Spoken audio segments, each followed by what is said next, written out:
There was a little boy named Johnny who was admitted to Children's Hospital in Boston, another true story. But this was told by me by a pediatrician. Right?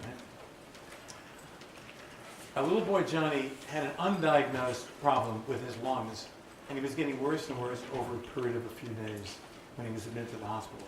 He came in looking okay, but someone had suspicion that something terrible was happening to Johnny, and they really wanted to admit him to the intensive care unit and monitor him. And they were absolutely correct, because no matter what people did, some of the best clinicians at Children's Hospital, Johnny kept on getting worse and worse and worse. His mother never left Johnny's side. Never. In the 72 hours that she was with him.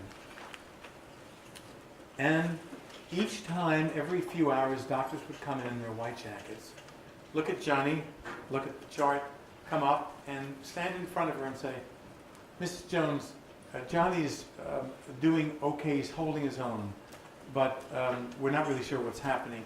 He has a fever of 102.5. His respirations, that means he's breathing too rapidly, are 32 per minute, and he's not really getting oxygen into his blood. There's something wrong with Johnny. And they say, we're doing our best. Thank you so much. And they would walk out. Probably 5 or 10 of these people would come in every day talking to Mrs. Jones. And she listened, and she just went back to reading a book, but always with a worried look on her face. And so someone who was in charge of Johnny, officially in charge of Johnny, there's always one doctor who's in charge of a patient in a hospital, decided to call in a woman clinician who was the best of the best of the best. They didn't think they needed her, but she was one who just kind of looked back, really looked back, and get a feeling for what was going on. And so she was assigned to see Johnny one day. She shows up, and she sees Mom sitting down reading a book. Then Mom looks up at her, she smiles a bit, and then she said, just a minute, like that. She didn't say that, but she just suggested it. She goes over to Johnny, opens up the chart, sits down, looks at him, and looks at him, and looks at him, and looks at his face,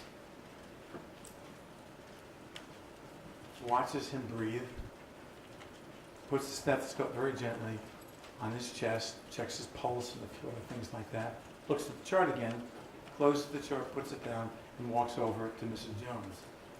And then she sits down with Mrs. Jones.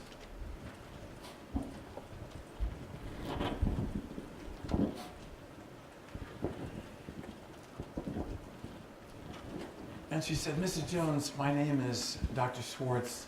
And before I tell you about Johnny, may I tell you, he has the most beautiful blue eyes I've ever seen.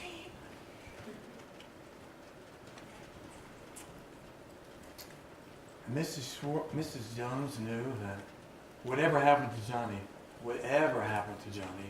he'd be fine in her hands. There was something special about this clinician. And not only did she look back in time and to get the perspective, but she looked at the situation with the mom and the child and realized the first thing she needed to tell that mom is that I'm connecting with your child. And this is not something she did purposely. She just instinctively said, he has the most beautiful blue eyes I've ever seen.